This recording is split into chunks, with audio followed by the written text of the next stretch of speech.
Hi, everyone. My name is Nicole Lentini. I'm one of the admissions counselors at Champlain College, and tonight we have a panel of lovely students that are going to talk to you about studying abroad at Champlain College.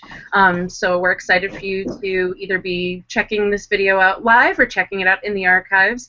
If you have any questions while you're watching, feel free to tweet at Champlain SA. It's Champlain SA for Student Ambassador and for our admissions office in general. We'll keep an eye out for those questions.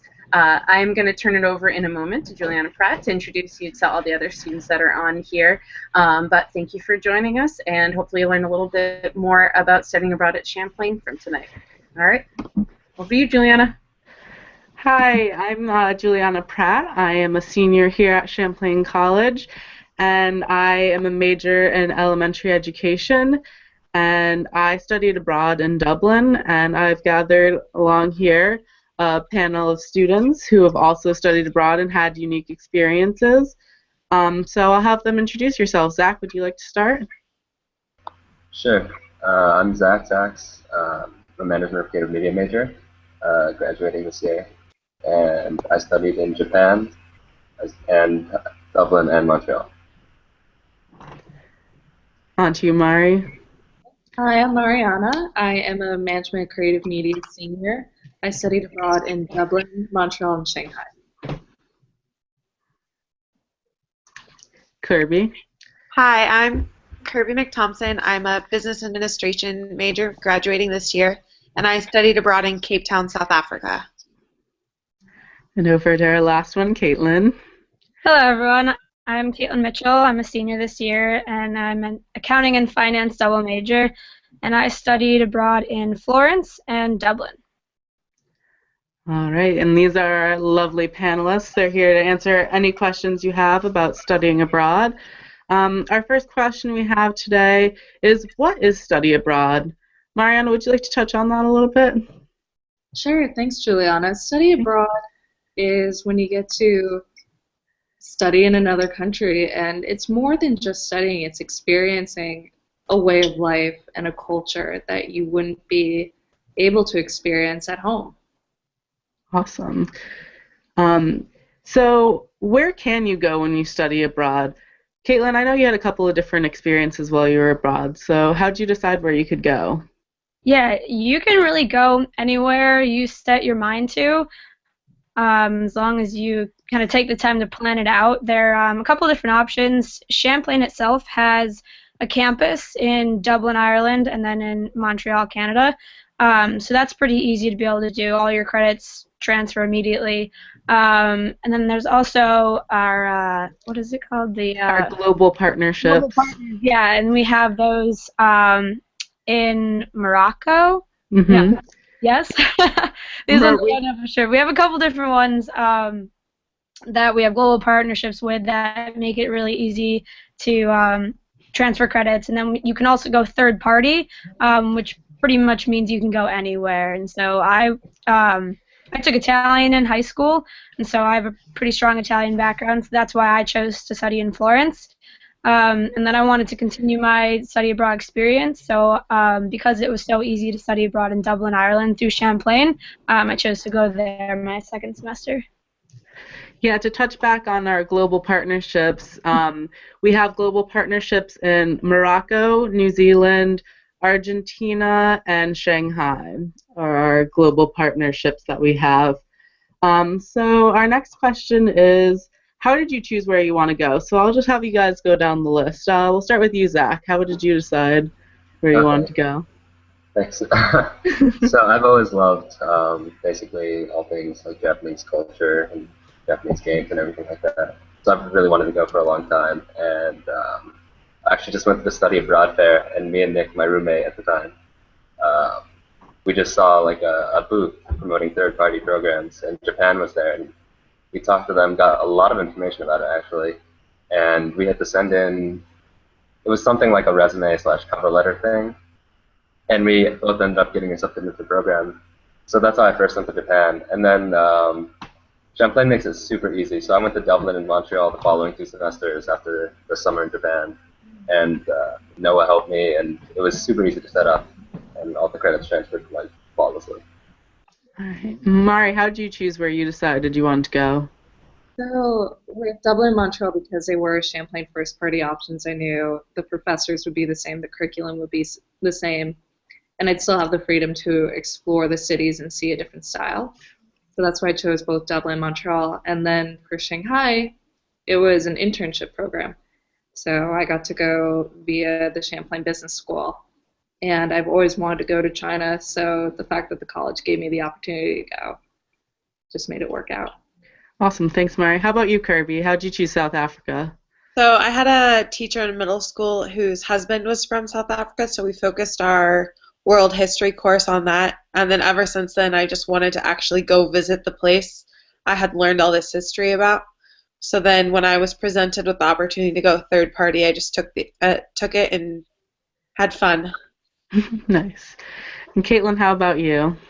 Yeah, so I chose Florence, like I said before, because I took Italian in high school. My grandfather is actually from Italy, so I wanted to kind of go there and get back to my roots. And you know, you hear so much about the beauty of Italy and all that, and it's just it was definitely a good decision. And me is Irish, so I wanted to see that side of everything. And yeah, Champlain makes it super easy, and the faculty. I know from experience in Dublin that what I've heard in Montreal, they're very comparable to the professors that we have here in Burlington. So that was a really good decision.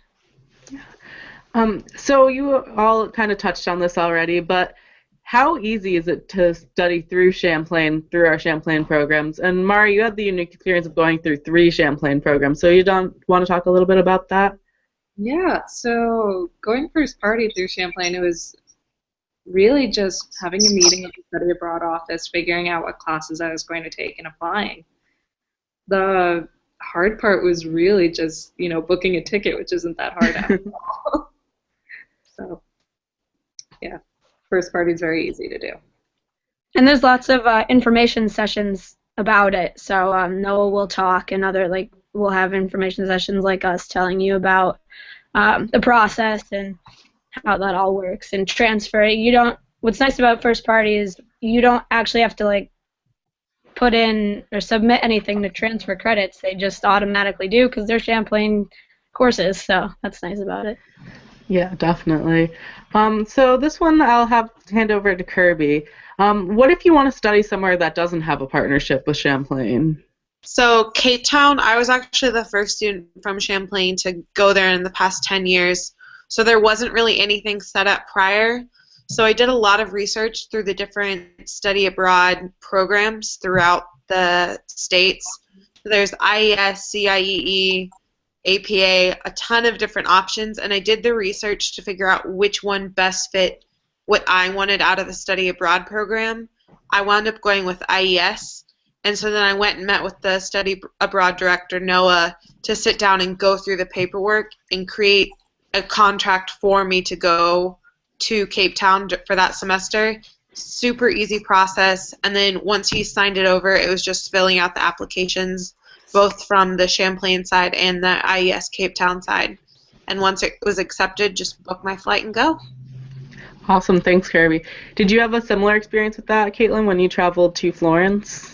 Yeah, definitely. One thing I would like to add is what's nice about it is in the application process for third party, once you've picked the program you're going to go through, you get the list of all of the courses that you can take, and then you figure out what courses you want to take at that school, and then work with your, I think the assistant dean of your division or someone within your division and the study abroad office to make sure that those courses will transfer before you even go. So you can make sure that before you leave, the courses you're going to take are actually going to transfer through. So that's really nice about it. And yeah, the programs, I went through API, and they're really good about once you apply and get accepted, they're constantly giving you information, making sure that you understand the whole process and what to expect when you get there and the whole process about it all. So they make it really easy for you. Thank you. So the next question we have is, can I go somewhere where I don't speak the language? And I know, Zach, you had some of that experience. Would you like to share that with us? Yeah. So when I went to Japan, I didn't speak Japanese at the time. I knew maybe 10, 15 words max. So I spent probably the first week in Tokyo kind of grunting and using like 5 words and pointing a lot. I was super lost half the time, but if you're open, that might be uncomfortable for some people. But if you're open to be there, you're trying to use the language, it really helps if you know somebody else with you or like have at least one buddy. You get there, and once you're immersed in the culture, it's so much easier. You learn it and pick it up so fast. So the first week I was pretty much useless, but by like week 2 or 3, everything became so much easier. I was learning the language starting week 2. That was my actual class, but so other than the initial grunts, you pick it up super fast, and everybody there helps you. People abroad are actually super nice. I've had that experience everywhere I went. Yeah, did anyone else have any issues with language barriers? I would say I don't think I really had any issues. In Italy, I mean, there's definitely, like, there's all the signs and everything. They're in a different language. I had a little bit of experience with Italian, but certainly not very much at all. But English is a very widely known language around the world, and though they do appreciate it when you try to speak the language, if they see that you're struggling, most of the time they'll know some English and will kind of be able to help you. So I didn't find that it was really that difficult, especially in bigger cities, which is where people typically study abroad, but not too bad. Thank you, Katelyn. Our next question we got, which is we get a lot, is what do you do if you're homesick? And I know, Kirby, you said you had a little bit to talk about for that. Yeah, so being homesick, even though it's kind of sometimes hard to admit, it happens to most of us. We're many miles away from our family and our cultures that we know of, but know that everyone around you is probably going through something similar. So use who you're studying abroad with as someone to lean on and really ask their opinions and advice and help each other out. When I was in Cape Town, the first 3 weeks I didn't notice anything, and then all of a sudden classes started and I had free time, and I've never had free time before in my college career, and it was time to sit and reflect. And at the time I freaked out and called my parents and said I wanted to go home, and they were like, no, sit there, go find a coffee shop, go find something in Cape Town that is yours and yours only, and use that time to reflect on what you want from your study abroad experience and out of life in the next year and a half. And so that was kind of how I got through the homesickness, first little lump, and definitely, even though it's weird and a pain to call family and talk to them with the time difference, make the time to do it, because just hearing them and getting to tell your family and friends about your experiences makes you enjoy the moment so much more, and the homesickness starts to fade. Yeah. All right, thank you, Kirby. The next question we have is, does my financial aid transfer when I go abroad? And I'm going to talk a little bit about that. For our programs through Champlain, your financial aid does transfer seamlessly. If you go to Dublin or Montreal, it'll transfer completely. With the other ones, it's a little bit trickier, but most of the time Champlain will work to get you the most financial aid that you have, and so that you can travel wherever you'd like to do. So Champlain's there to support you 100% of the time.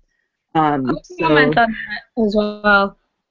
For third party, the way tuition works, you're essentially just paying, I don't know if this may come up in another question, but you're paying Champlain tuition as if you were still in Burlington, so that doesn't change. But I guess there are financial aid options for, like, funding of flights or meals while you're there. So sometimes you can apply for extra financial aid than normal, but otherwise you're paying Champlain as if you were still in Burlington. And then Burlington, with the third-party programs, or Champlain, I should say, then pays the third party. So you don't really make any transfer between you and the third party. Yep, thank you, Katelyn. That was actually very helpful.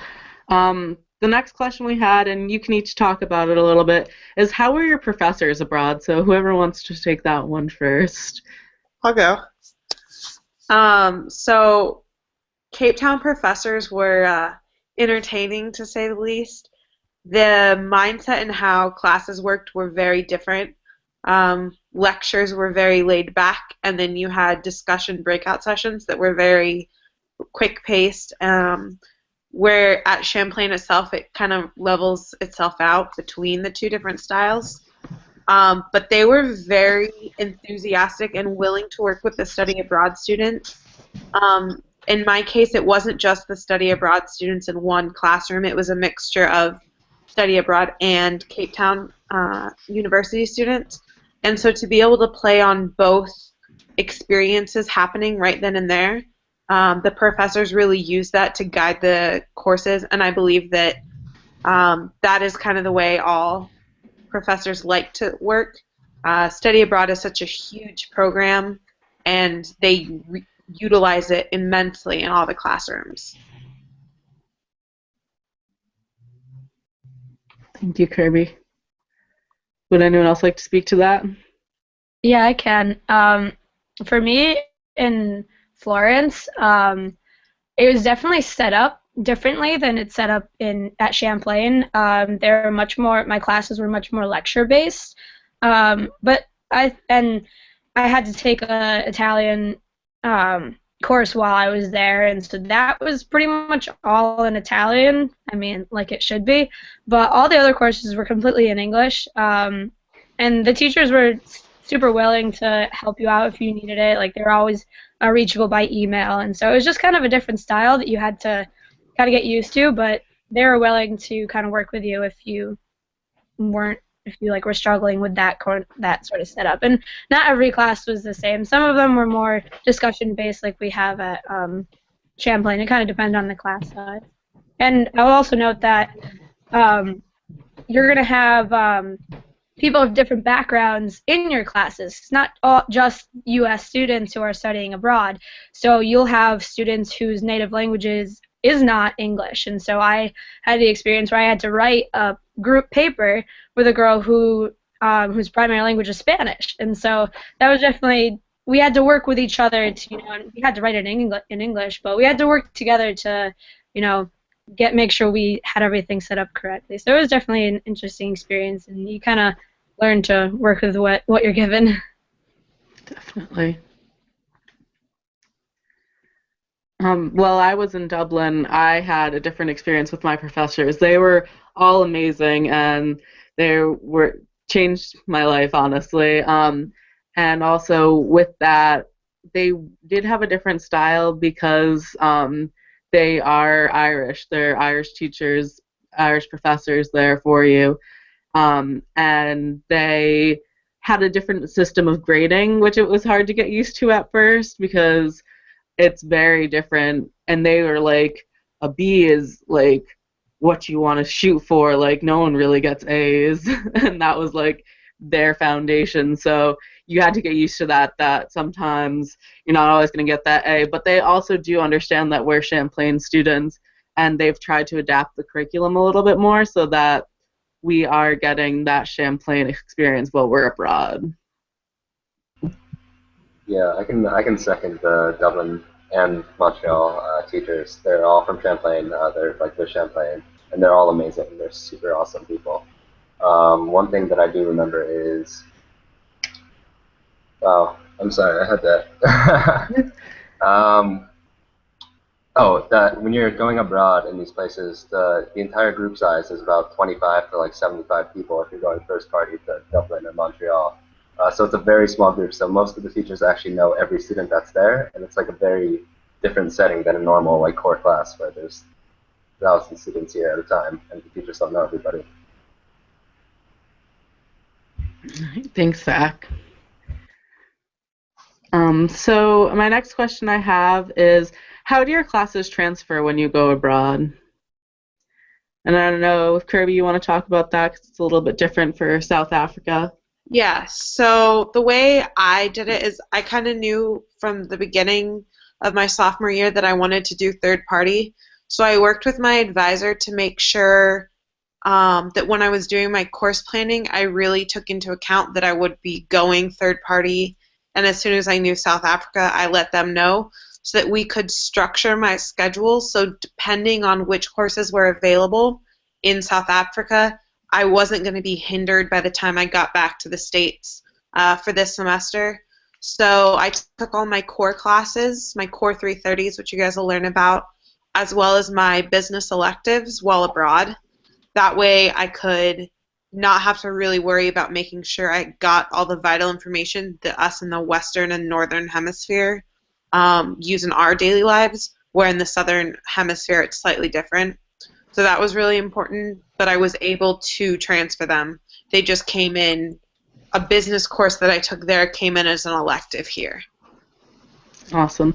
Mari, for you spending the whole year abroad, did you find that your classes transferred seamlessly?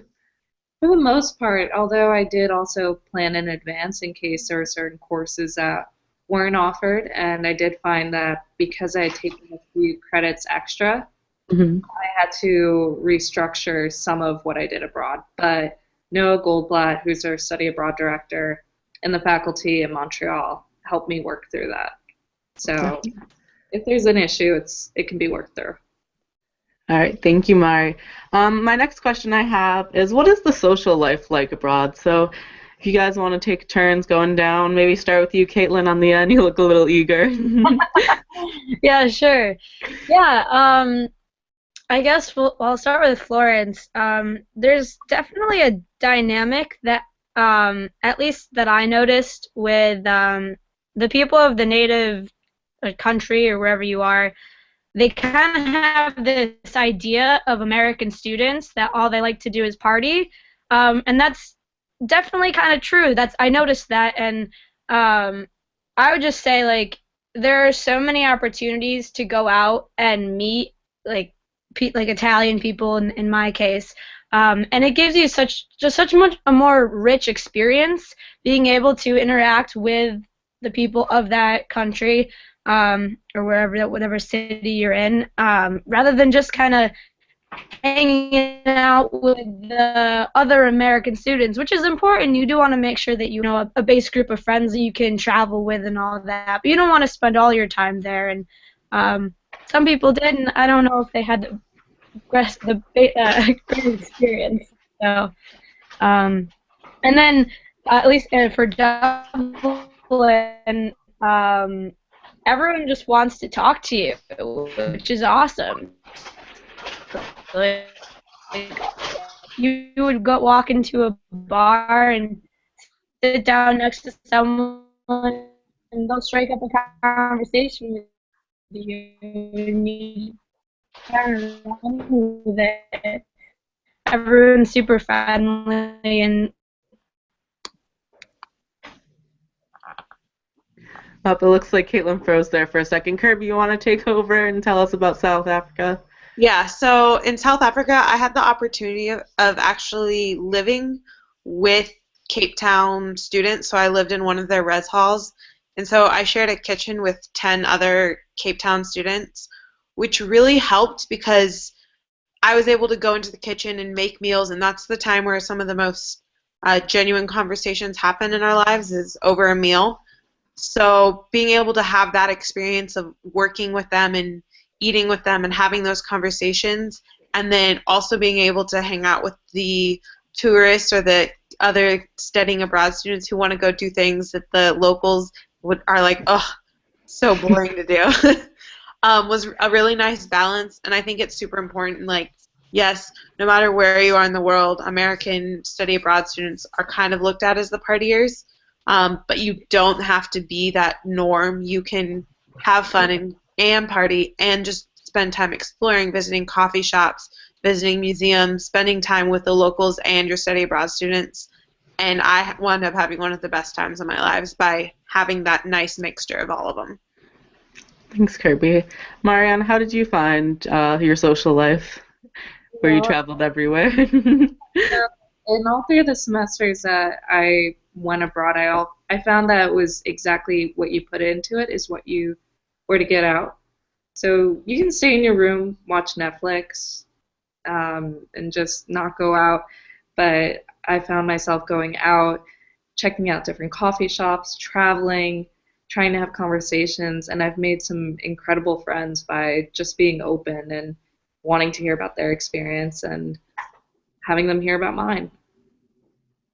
Thanks, Mari. Zach, what did you see as you had traveled the world? Yeah, so again, as everybody said, definitely if you can, try and get out there, get to local stores, go out into the country and explore.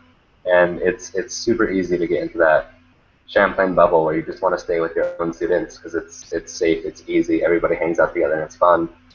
But I feel like if you do that too much, you're really missing out. Some of the best times I've had were literally just going into the city and exploring and meeting other people from there.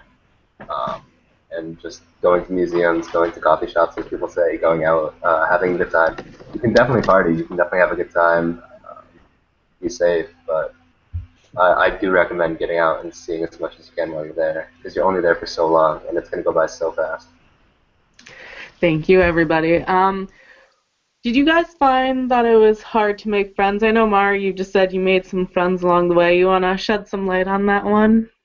Yeah, definitely. So in particular, Shanghai, when I went abroad, it was, it's around the world.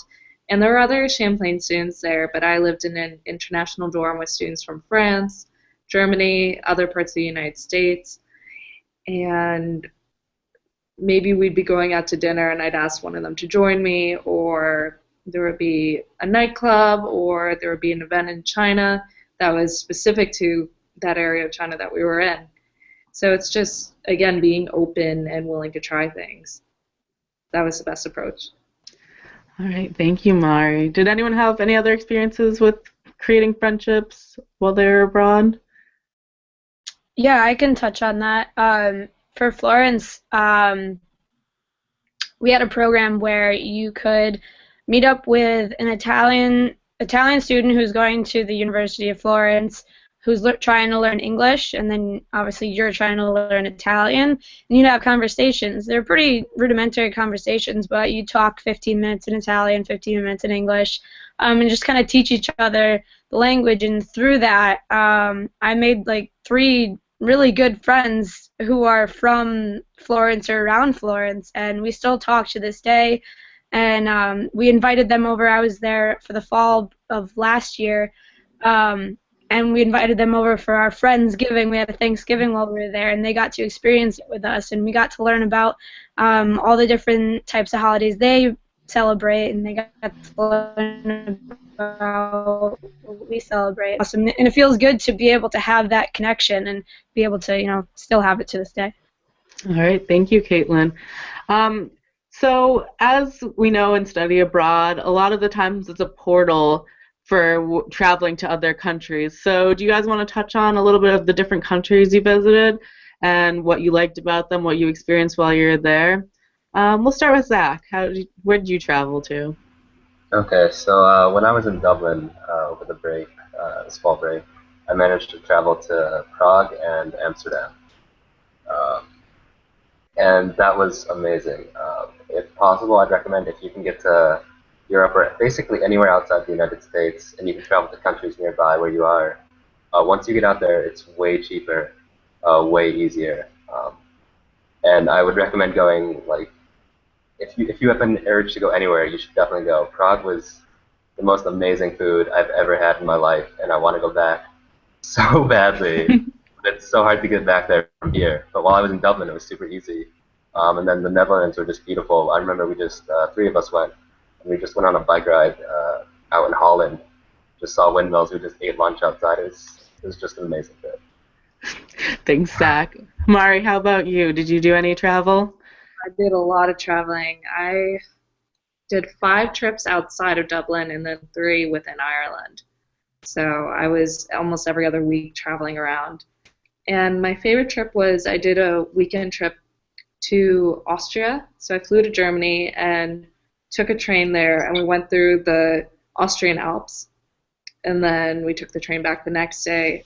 And I studied German for 7 years, so being able to use this language skill and experience a culture was just incredibly magical.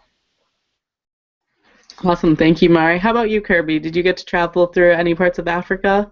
I did. So South Africa is huge.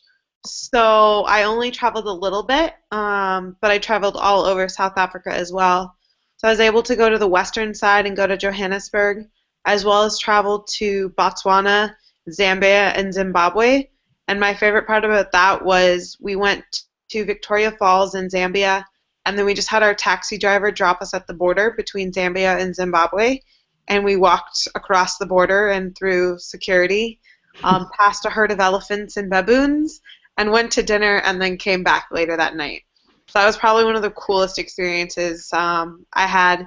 And while all my friends in Dublin were getting to travel all over Europe, I got to go to some places that a lot of people never will get to go to. And so that was a lot of encouragement for me. Awesome. Thank you, Kirby. How about you, Katelyn? Yeah, so when I actually didn't really leave the countries that I was in all that much because, and that's something I noticed that a lot of the people that were in the program that I went to, they were traveling every single weekend, going to a different country every single weekend, but I figured I'm in this country of Italy, and it's enormous, and there's so much to see there. So actually within the program, they took us to, I think, 5 different cities. It was included in the price of the program, and so that's you didn't have to pay extra. You're still just paying Champlain tuition, so you got to go to all these places, and that was really awesome.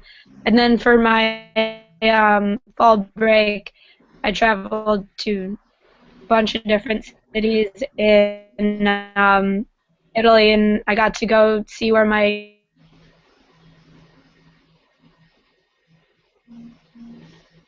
trip was to Capri, the island of Capri, and it was just unfathomably beautiful.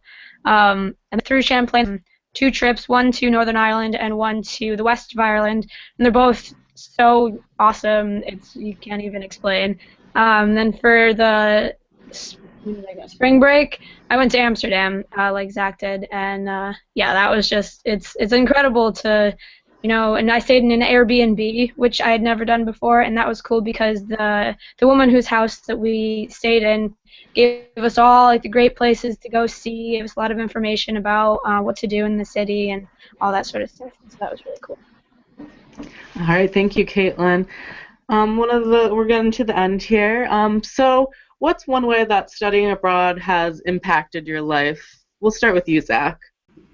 Okay. A big question, I know. Yeah, that's a pretty big question. So one thing I've definitely noticed is, especially since my first trip, I went to Japan, Dublin, Montreal. But starting with Japan, ever since then, I've been a lot more open and outgoing and like less nervous about going to completely new places. Because I just kind of threw myself into that country with one friend, not speaking the language, and I don't know, everything's been so much easier. I'm less nervous about going places, more outgoing, I've realized. So it was an amazing experience overall. All right, thank you, Zach. Mariana, how about you? Well, studying abroad showed me that if there's anything I want to do, I can make it possible. I never thought when I came to Champlain that I would spend a year and a half basically abroad and seeing the world. So it's a wonderful confidence that I don't think anything else but study abroad could have given me. Thank you, Mariana. Kirby, how about you? I would say that study abroad has not only taught me to have a more open eye and mind to what's happening around the world, but also that this is your life and your experiences, and to really fine-tune that and figure out what you need out of each experience you have.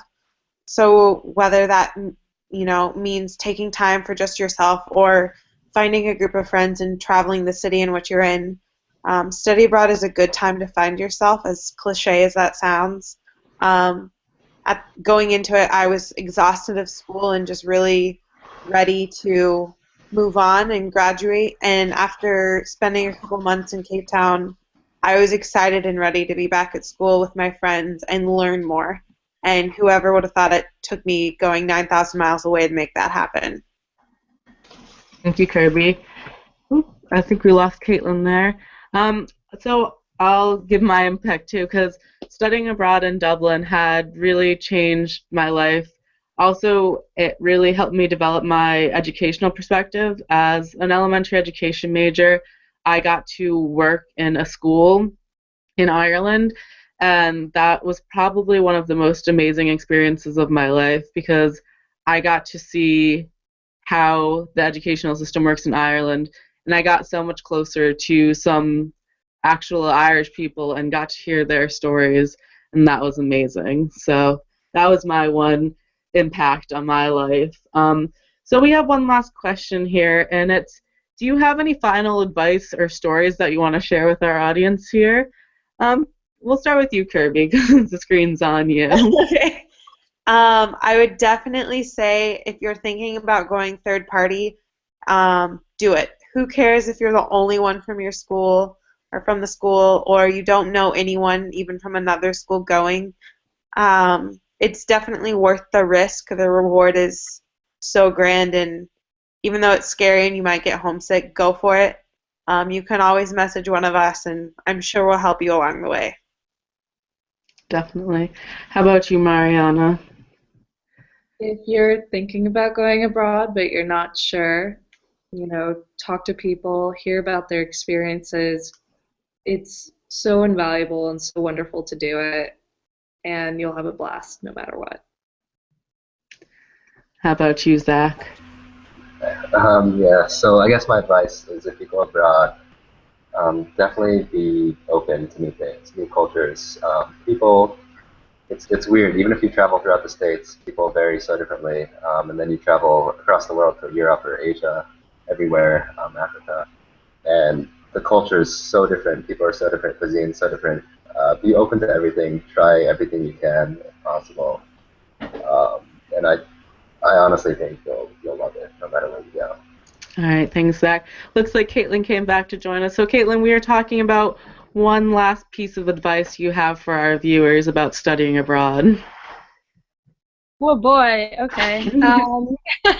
Yeah. Sorry, my internet died. I would say plan ahead. Make sure that you've taken the time to think about where it is you want to go, that you travels and your classes, and then just don't let anything hold you back, because I could never regret studying abroad, and it was the most amazing experience I've ever had, and I want to go back immediately. So, yeah, just kind of go for it.